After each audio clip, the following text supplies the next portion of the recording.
Welcome to I Said What I Said, a sports podcast giving you opinions not heard anywhere else. I'm your host, Brad Wakai, alongside my co host, Tyson Gentry. Tyson, it's another edition of the NFL week preview, and it's week 9 in the NFL already. I literally can't believe it. I say it every week, but I can't believe we're at 9. It's probably double digits already. Are we halfway? Is this officially the new halfway, or what did we decide with the 17 weeks? After this week, we're beyond halfway. Right, we get no Crazy. more split right down the middle, which is a huge bummer because that was like my favorite thing. But now, I don't know who's good. I don't know who's bad. I don't really know what's going on. And we discussed that in our preview, our reaction to week 8 as well. And there's a lot going on. I think we're going to find out these next 4 weeks. That's how I split it up. I think these next 4 weeks, we're really going to see who's here to play, who's a pretender. We'll have some good stuff reacting out of week 9. But Tyson, let's not waste any time here because there are 4 teams on a bye this week. The Niners, who desperately need one. The Denver Broncos, coming off a big victory over the Chiefs, held on to their players. The Jacksonville Jaguars, who are rolling. Maybe that's a bad time for a bye for them. And the Detroit Lions, who got a big victory themselves after a crushing loss against the Ravens. So we don't have as many games to break down today, but let's start here. We're in Germany. Dolphins versus Chiefs. Chiefs minus 1.5. It opened at 2.5. Some money coming back towards the Dolphins. Normally we go through injuries here. We're back to our normally scheduled time here on a Thursday. So we don't have who's in, who's out officially. As what I'm seeing, there's some people that have been held out from the Dolphins that have some concern, but Taron Armstrong went over and traveled with the team. Jalen Ramsey was back last week. The center, Connor Williams, traveled with the team. So the Dolphins could come into this game very healthy on offense. Roger, tune into the show, man, because this should not be a game in Germany. This should have been Sunday Night Football all day long. I don't know if it was let's get these guys over in Germany and get some fans or what, but this is a marquee matchup that unfortunately, unless you're a true sicko, you're probably going to miss. Well, it's 9:30 my time. It's 6:30 or no, 7:30 7:30 your my time. turn. So it's tough. Yeah, it's But I tougher for mean, you we're than me. we're going to be up and watching. This is a huge game for Kansas City. I think a little bigger than it is for Miami. I know Miami hasn't beaten anybody that we consider to be a good team yet, and this is a playoff type matchup. Maybe these two teams will end up playing in the playoffs. But the way Kansas City looked last week, man, they can't go into the bye dropping 2 in a row, one to the Broncos, one to another conference favorite here. And I think I think it's Dolphins by Eagles is how the Chiefs schedule kind of breaks out here. So it's a really, really important next 2 games, 3-week stretch here for them. I don't think they can let their guard down at all because the things that Miami's been kind of victimized by from the other good teams, like when Philly beat them and when the Bills beat them. I don't know if the Chiefs present those same challenges. Like we keep talking about this Chiefs defense being awesome, and it's much better than it's been, but they're not bullies, man. And I don't know if they're going to bully Miami the same way that Buffalo was able to or Philadelphia was able to. Yeah, I want to see if they can disrupt the timing that the Dolphins are going to have. That's mainly the thing. If they can do that, I think they'll have success. Then on the flip side, everybody's talks about Fangio. This is a game for him to make his money and for his reputation. They need a big game from that defense. Is this the first matchup of the year where we have 2 guys who are just want to be defensive coordinators for the rest of their lives? Probably, yeah. It's It it's a feels that weird way. thing. It's awesome, but it doesn't happen much. No, it doesn't. Rams Packers. Now this is interesting, Tyson, because Matthew Stafford. Now, based on what I've read, there's a chance that he misses this. He was held out of Wednesday's practice with the UCL sprain in his thumb. So normally when you hear UCL, you think of the baseball and the elbow, but it goes all the way down. The ligament does to your thumb. That's how it connects. And he's had UCL surgery before. Apparently that helps him not re-injured as much. Like when you get Tommy John surgery for you baseball players out there, it limits the amount of damage that you have again on that elbow. So I'm curious to see if he actually misses this game because the Packers were heavily steamed at 3. It's come down a little bit, suggesting to me that odds makers and bettors think that Stafford's going to play. If that's the case, I think the Packers are in trouble. But if not, I think this is a good spot for the Packers against the Rams defense that's really struggled the past couple weeks. Did you see the report that the Rams wanted to sign John Wofford from the Bucs practice squad, and he said, "I'm good. I'm just going to stay over here." Which I mean, Sean McVay came out earlier this week and said basically Stafford has to play. Stetson Bennett is I don't want to speculate too much. He's away from the team. We don't really know necessarily what's like the ins and outs of what's going on. Just hopefully he can get everything figured out. But that's a guy you took in the 4th round. You'd sure love to have in this spot here, because this Rams offense with backup quarterbacks over the last couple of years has not been very potent. And I know they're coming off of a down performance against the Cowboys. I think a banged up Stafford is probably still good enough to score enough points to beat this Packers team, because the Packers are sleepwalking. They're sleepwalking through the season. They're sleepwalking through the first half of every week. And this is how many times are we going to hear that LaFleur and Sean McVay coach together in this broadcast? Oh, a ton of times. You already know that's going to happen. More times they mention that, or more points scored in the game? Oh, more points scored in the game, I think, for sure. I think this Rams defense isn't good. I think this is a get-right spot for the Packers. This Packers offense isn't good. Well, the Rams defense isn't good. That's what I think we're going to see. I think we're going to be like, oh, that's right, because Tyson, everybody's talking about the Rams. If they go outside and Stafford's dealing with this injury, it's going to be 44 degrees and they're outdoors. That's where I think we got to start thinking into this weather as well.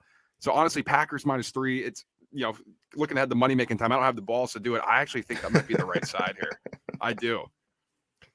Bucs Texans, really interesting spot for these two teams, Tyson. You called out the Texans in our Monday episode, our recap episode, I should say.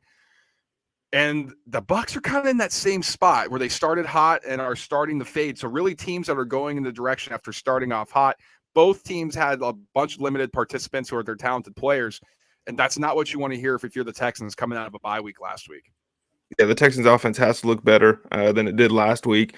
And honestly, the Bucs offense has gone missing. They're on a milk carton. They were a surprise for the first 3 weeks of the season, 3, 4, 5 weeks of the season, where it was like, oh, is Tampa Bay good enough to win this division? What the heck is going on? And it certainly doesn't feel that way now.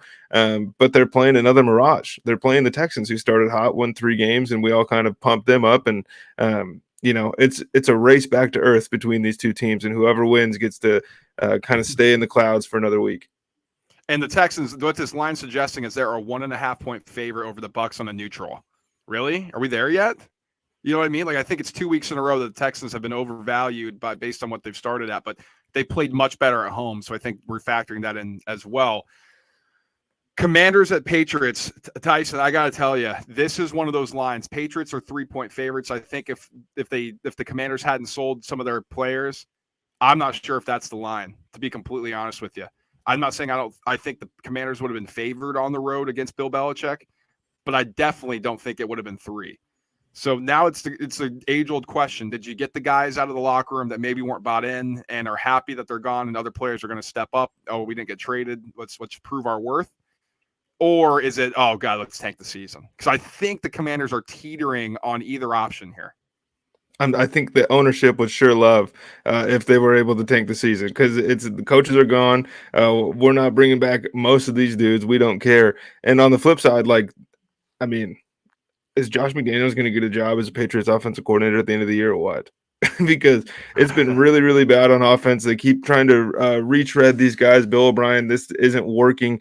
Not necessarily his fault. I do want to point out, I think Pop Douglas this is a good spot for him. Demario Douglas, the wide receiver, stepping into Kendrick Bourne after he tears his ACL. He's going to walk in and be essentially the number 1 target on this team. Maybe Hunter Henry gets a little bit higher target share, but this is a game that you can comfortably watch something else during, because this one, it could be fireworks though too, but it's not going to. There's no implications at all in this football game. Bears at Saints. The Bears basically in a body bag game last week against the Chargers. They just had no chance. And the Saints offense woke up. Like, they really woke up. And now you're coming back home with an opportunity against this Bears defense and an offense. What I'm seeing is that Bajan's going to go again. Justin Fields is a non-participant. He hasn't practiced this week. We're recording on Thursday. If he doesn't go Friday, he can't play. So that's what everybody's eyes are on here. So if it's Bajan, Saints are 8.5 point favorites. That's the side. If Bajan starts, I think, against this defense. But Tyson, Derek Carr is so bad at laying big spreads, and when he's a favorite, that it scares me off of doing anything here. Right, and their offense exploding was a little bit fugazi, just in the aspect where it was like a couple giant plays that are essentially only available, though that 1 week a year when you get that defense coming in here and we can all of a sudden, like Rashid Shaheed is just running wild down the field. I don't expect another nuclear output from Derek Carr, 300 yards. And, not for nothing, I think the best call of the season was Chris Collinsworth saying that the Bears are going to use Tyson Bagent as teaching tape for Justin Fields when he gets back. Vikings at Falcons. Falcons 3.5-point favorites, much to my chagrin, I got to say. We'll get into this in Money Making Time. But big news for both teams here. They're going to be without their starting quarterbacks. Now, for the Vikings, it's big because Kirk Cousins was playing at a top 10, top 5 level for the majority of the season. It's going to be Jaren Hall, the rookie quarterback from BYU, who goes. I don't think it's going to be Dobbs based on what I've read. I haven't seen anything else, Tyson. I think you can add something. And on the other side, for the Falcons, Desmond Ridder is benched. It's going to be Taylor Heineke, who we were saying this offense might look more explosive with him at the helm, but Drake London's a little banged up with a groin injury, has missed some practice this week. He has to go if they want to be explosive. Yeah, it's I don't know if you've ever watched Parks and Rec, but Ron has a fake Claymore in his office, and that's the explosive that the Falcons offense is, whether it's Ritter or Heineke. There's no boom coming here for the Atlanta Falcons. The Vikings defense isn't very good at stopping the things that the Falcons are going to want to do, so they're probably going to be able to ball control this thing and force, because it's going to be Jaren Hall. You're right there. I think Kevin O'Connell came out and was like, I don't expect Josh Dobbs to play this week. If anything, he's going to be helping Jaren Hall through the process here. This sucks because this was a smash spot for the Vikings, and if you're into look aheads and things like that, I think Minnesota would have been a really easy play a week ago. And then with Kirk tearing his Achilles, I feel like that entire thing is flipped. I don't even care who's playing quarterback for the Falcons. I don't think that the difference between Ritter and Heineke is going to be very big at all on this offense. If anything, Brad, it's going to create more turnovers, turnover-worthy plays probably for Minnesota in the air, because Ritter fumbles the shit out the ball. He doesn't throw it to the team unless he's trying to win the game here. So there could be interception possibilities, but Atlanta's going to run the ball 45 times. Cardinals at Browns. The big news here, now they traded Josh Dobbs. Kyler Murray has been a full participant in practice. He's expected to make his return. I'm just going to say right here, he's going to play next week. They're not going to throw him out against this Browns defense on the road. That would be absolute malpractice if they did that. So they're going to give him another week. They're going to face a softer team. So it's going to be rookie Clayton Tune against this Browns defense. Good luck and Godspeed. Now, Deshaun Watson returned to practice on a limited basis. The saga of Deshaun Watson never ends. Oh, I don't know if I'm going to play this week. All right, dude. Like, seriously, it's getting old. That was a perfect impression. Oh, my God. So, Browns 8.5-point favorites, as they should. I just don't see how the Cardinals are going to be able to move the ball, especially going from their environment in Arizona to what it's expected to be a brutal weather day in Ohio. Yeah, and I think that the white flag went up in Arizona a couple weeks ago, and they just officially waved it over the trade deadline here, shipping Dobbs out. And it's not like Josh Dobbs was going to be able to come in and win them this game, but that is certainly just kind of a message to the locker room. Like, thanks, fellas, but we're trying for kids. We want Marvin Harrison Jr. or whoever else at the top of this draft. Brad, I don't know what's going on with Deshaun. He said he's waiting on the experts to clear him because he rushed back against the Colts, even though from what we heard, the experts told him he was good a week before that, and they've told him he's good since then. So, look, man, PJ Walker just keeps collecting checks, baby. Yeah, good for PJ. Can't hate him on that. Seahawks Ravens. I think this is one of the biggest games of the weekend, and people probably agree with me. Like, I don't think I'm saying anything profound. Mainly from my angle, it's do the Ravens back up what everybody says, what these advanced metrics are saying? Like, we have people who rate, like, not power rankings, like, this is my number one team, this is my number, like, actual ratings. Like, if you want to look at from a gambling aspect, the Ravens are the number one team in their power ratings for some of the people who are prominently doing this. A lot of that has to do with DVOA. They're top 5 in both. Their offense above average against the average level of defense, and the defense is above average. Like, they're an incredible unit right now. But this is a test, I think, against the Seahawks defense that is a top 2 unit since week 3, since getting Jamal Adams back and the emergence of Devin Witherspoon. What do the Ravens look like with this new offense? I really want to see that, because I think with our eyes, Tyson, we're going to be able to tell, is it the same old Ravens or does it look different all of a sudden as they start to figure out this new offensive scheme? Yeah, totally. This is a which one is real game. Here is it the Ravens offense, is it the Seahawks defense? And Lamar Jackson doesn't lose against the NFC. Like he Right. just doesn't lose against the NFC, and I think a lot of that is because when you only see this guy once every 3-4 years, it's impossible to prepare for. Right? There's a reason that his record in the AFC North is what it is compared to everything else, just because like those guys get to see him. I think the Seahawks defense has been really good, but the challenges that he presents as just an individual that can't be replicated in practice, it's going to be huge, man, because like this Seahawks team, they don't want to win the division. They want the number 1 seed in the freaking NFC. So just a couple things here too. On the surface, this looks like a huge spread. Like it looks big to me based on how these teams are playing. Tyler Lockett was out of practice with a hamstring injury. Jamal Adams was given a rest day, so he should be good to go. But on the Ravens side here, Odell, Gus Edwards, the offensive tackles, Ronnie Stanley, Morgus Moses, edge rusher Odafe Owe, and cornerback Rock Ya-Sin were not seen at practice. Now, these could all be veteran rest days, but we're not seen practicing. Again, this is on the Thursday. Friday we'll have the official report, but I mean, if half of those guys can't play, the spread, you're going to get value in the Seahawks now. But if they all play, this may be the right number. I'm not sure. It feels big to me. Colts -2.5 on the road at the Panthers. Now, Tyson, if you want to talk about sharps pounding a line, this opened at 3.5, and it's down under 3. The thing we highlighted last week, the Panthers changed offensive coordinators. Thomas Brown is now calling the plays. Changed play callers. Thomas Brown, their OC, is calling the plays. No longer Frank Reich, the head coach, is calling the plays. Flip side for the Colts, we highlighted how bad their defense has been, but they can score the ball on anybody. This Panthers defense seems ripe for the picking here. 2.5. Can you trust Gardner Minshew to lay that on the road? Absolutely not. I want to so badly. This is a turn your nose up kind of play because this one stinks, man. Because whatever side that you pick, you're going to have to sit down and watch this football game. And that's an important aspect when you're going to be placing these bets here because Carolina's looked improved. Bryce Young is, like if you're box score watching, you're not getting it. Like it was a lackadaisical start a little bit to the season, and like everything that we thought this kid was going to be good at turns out he's good at. And the Colts defense might present them an opportunity for him. We'll call it a Will Levis week, right? Just what the heck? How did he do that? And on the flip side, man, like the Panthers aren't going to be able to stop the Colts. There's no way. The Browns can't stop the Colts. I don't know if the 85 Bears for some reason could stop this Colts offense. Whatever they have going on, they're dropping 30 on everybody. They're just allowing 35. Our game, Cowboys at Eagles. Eagles 3-point favorites at home. Now, everybody's back on the Cowboys. They looked good against the Rams. They came off that bye, and man, Dak was slinging it. CeeDee Lamb's got a new life. Oh, look at the defense. They're still figuring things out. And nobody's buying into the Eagles because, once again, they play the Commanders tight.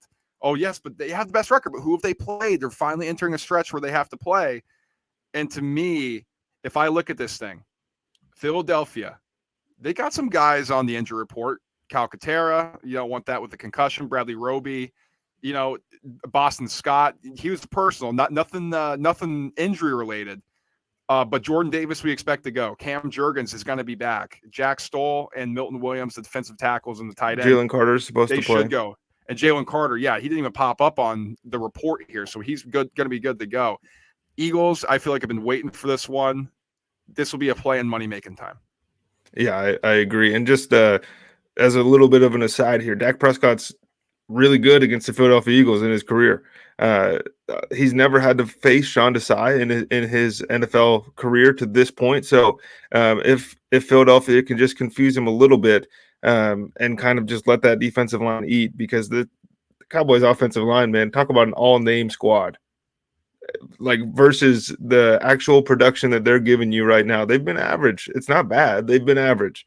But we talk about these guys like, holy smokes, man, they got this dude and this dude and this dude. And then in practice, it's a little bit worse. They're living off reputation. That's for damn sure. That is for damn sure. Giants at Raiders. Raiders, after cleaning house, no more head coach. Josh McDaniels, no more offensive coordinator Mick Lombardi, no more general manager as they've cleaned house. Antonio Pierce, AP, the former New York Giants linebacker, taking over an elite intro press conference. Did you expect anything else from Antonio No. Pierce? Like, that was absolutely incredible. Raiders are still favored 1.5 at home against the Giants. Tyrod Taylor's probably going to be out. It's going to be the Tommy DeVito show. Darren Waller has already been ruled out, hamstring injury. Tyson, it's Aiden O'Connell for the Raiders versus Tommy DeVito. This is a Big Ten matchup. Illinois versus Purdue. Yeah, this is fantastic. This is one that I'm genuinely really excited to watch here. Like, benching Jimmy G, I think makes sense. Brad, I was calling all last year that I thought Josh McDaniels should be fired before Christmas. Turns out I just had the wrong year. Maybe Mark Davis got a little donation from somebody to be able to pay the rest of that contract. But whoever it was, man, this was an unequivocal failure by the Las Vegas Raiders here. But man, my favorite thing in the NFL is I'll get into it in Money Making Time. I guess I'll save it. Oh, okay. There we go. Sunday Night Football. This is probably the second or third biggest game of the weekend. Bills at Bengals. Bengals 1.5-point favorites. It's moved towards the Bills. It's open 2.5, open 3 in some spots, I believe. Bengals, now it's down to 1.5. This is going to be a game, Tyson, where we're either going to be right about everything we've said about when the Bengals face the Bills, or the Bills have started to figure some things out. Because as it stands right now, we know the Bills are banged up. For some weird reason, and on their defense, I should say, for some weird reason, their defense has not taken a hit in terms of advanced stats. I think eye test wise, you're like, it just doesn't feel the same. Like, when they started out the year, you're like, dude, they play at a different speed than everybody, except for maybe 3 teams. Now you can kind of like, all right, I can see how you can score on these guys, but it just hasn't translated. I think that's a credit to Sean McDermott. But the Bengals have their swagger back. They have their swagger back. And what we know is that when they feel that way, they can be anybody in this league.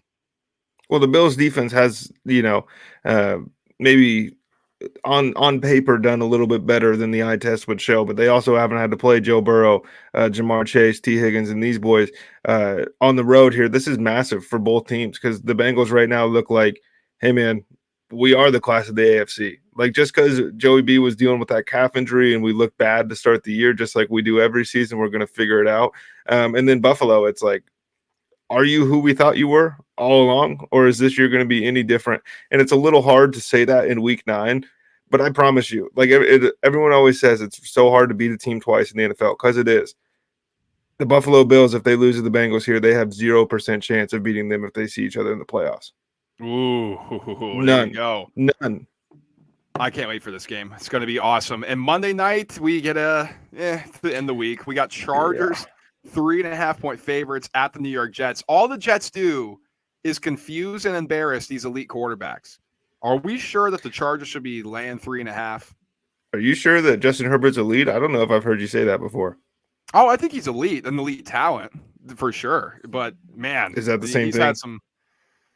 No, probably not. But this to me is a matchup that both teams can take advantage of on paper, because the Jets should be able to run the ball down the throat of the Chargers.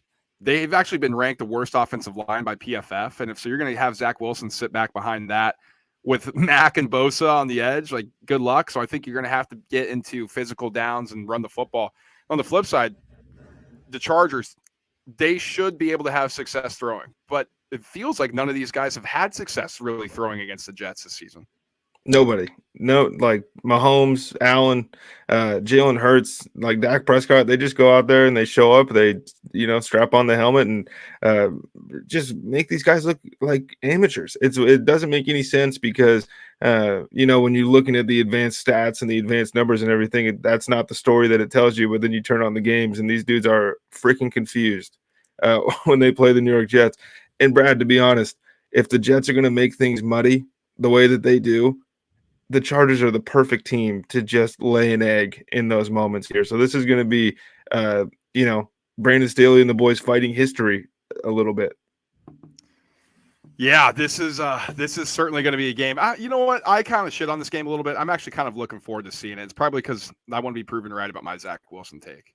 Well, Imagine it's a him little going toe to tough toe. to get excited about this one after we just went through Bengals, Bills, Eagles, Cowboy, like all the other games of the weekend. True, very true. If this was Rodgers versus the Chargers, you got a little bit more juice to it. But Tyson, that's enough of the preview. Let's get into money making time here. And you know what we always do here, ladies and gentlemen.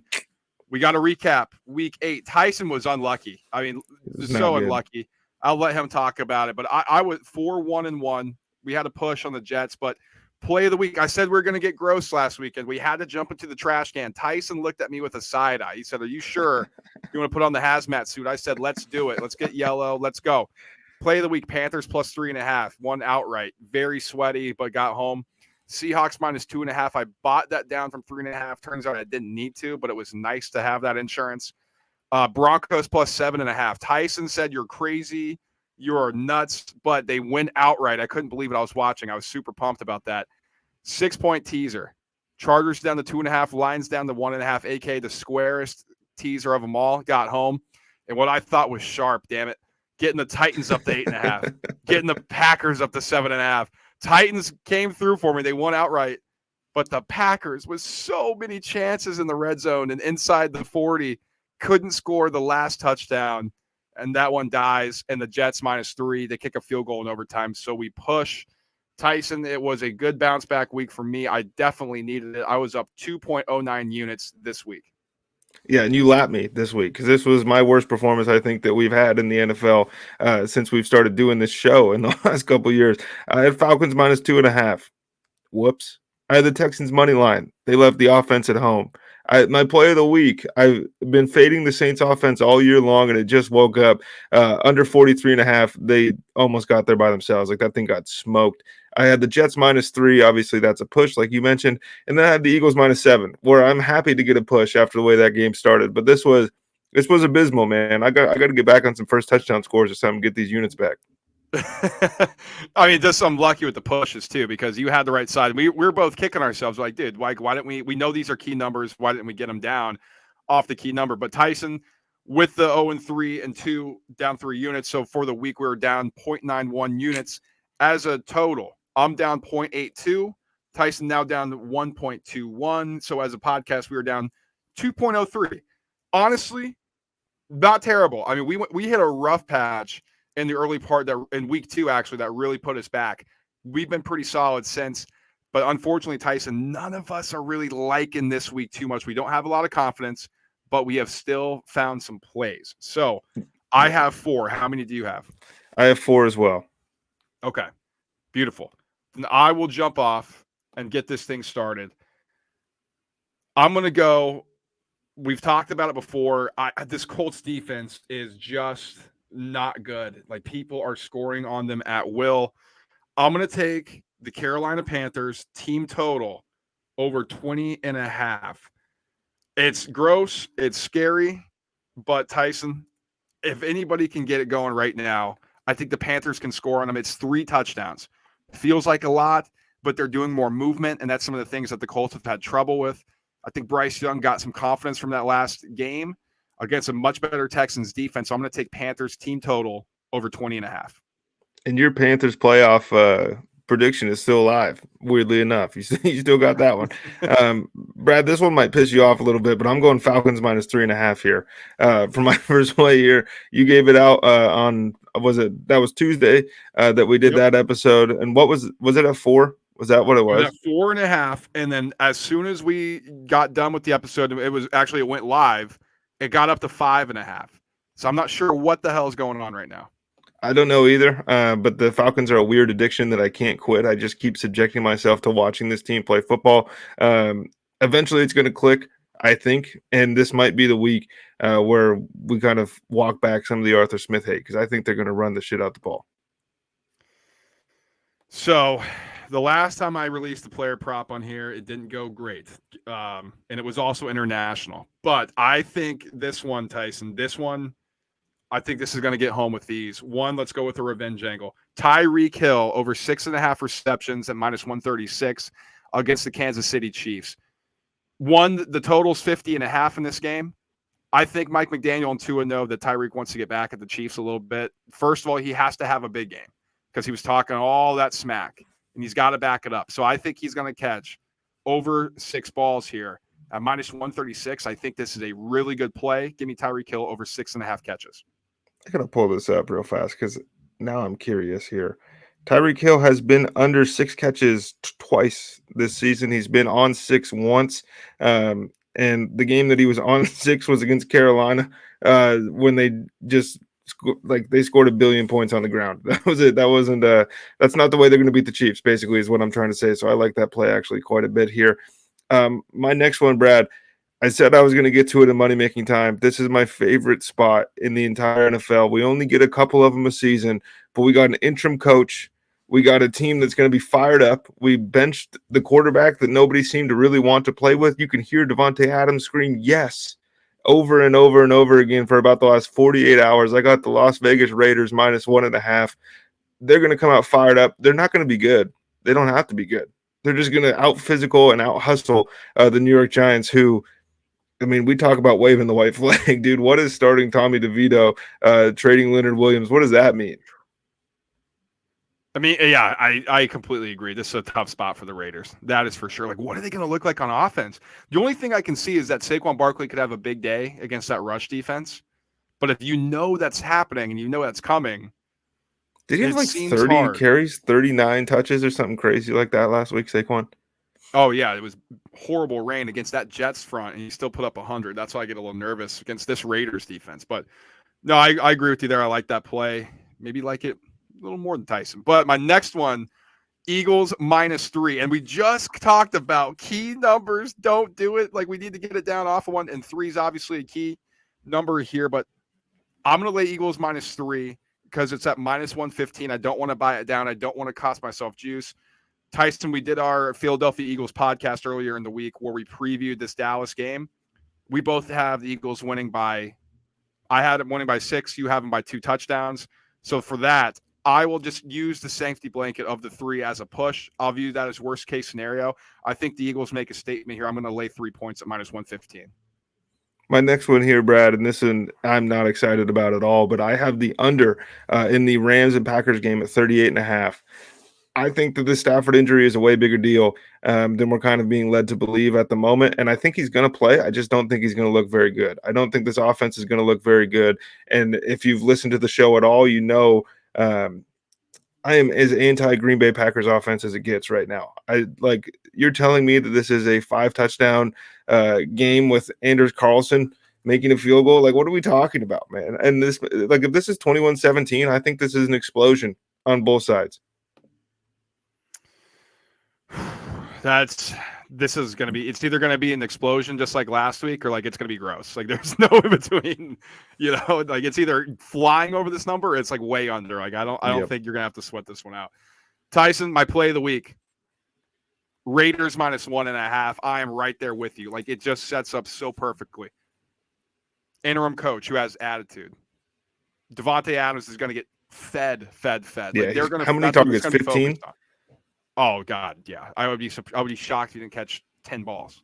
Like that's going to be the focus this thing. They want to get him involved. I love the Raiders in the spot coming back home. Giants, I'm not a believer in what this team's doing right now. Play of the week, Raiders -1.5. So we're going to be really happy or really upset at the end of this week because my play of the week here is Eagles -3. I don't care that it's a key number. I would have played this at 4.5. I might have played it at 5.5. I just have a feeling that this is the time. This is the point in the season where the Eagles are going to stomp Dallas. I think that Dallas is going to beat them later on in the year when they host that game. But the way these things kind of work out, man, I think there's something in the air, and I'm just smelling a beatdown. And we talked about that on Filthy, our Philadelphia Eagles podcast. We did just something feels like this is they've been hearing the Eagles have. Oh, you guys haven't played anybody. And this is the time when they're like, oh, really? Well, here's your guys' darlings all of a sudden. Let me just go ahead and slam them. And because that's what we do. That's what the Philadelphia Eagles do. So I'm with you there. So we're on 2 plays, dude. They're on 2 plays. We like the Eagles and we like the Raiders. So like you said, we're either going to be happy or we're going to be sad. So 4 plays from both of us today. I had the Falcons in from earlier, but Tyson, if there's anything else we like where can they find those picks? It'll be in the Chalkboard app. It's in the App Store, Google Play, wherever you download your apps. You better bust some ass and get in there before the kick goes, because we got touchdown parlays in there. We're throwing player props now for primetime games. We got NCAA football picks, all that stuff. The group name is ISWIS, presents the Roundtable Bets. It's free. We'll let you write in and just let us know what you're playing. In the meantime, like, subscribe, and share the show, whether you're listening to us in podcast form or on YouTube. We do appreciate if you smash the like button or rate, review as well. Send us a comment, give us 5 stars. Anything really helps us out, become more discoverable in the algorithm. Follow us on social media as well, X, Instagram, TikTok. It's all the same at ISWIS_pod. We'll be back next week recapping what we just saw in week 9 of the NFL. Huge weekend of football. Major college football games this weekend. Transitioning into Sunday, which a big slate of games as well. We hope you all have a safe weekend and enjoy the football. We'll talk to you next week. Till then, guys. Peace.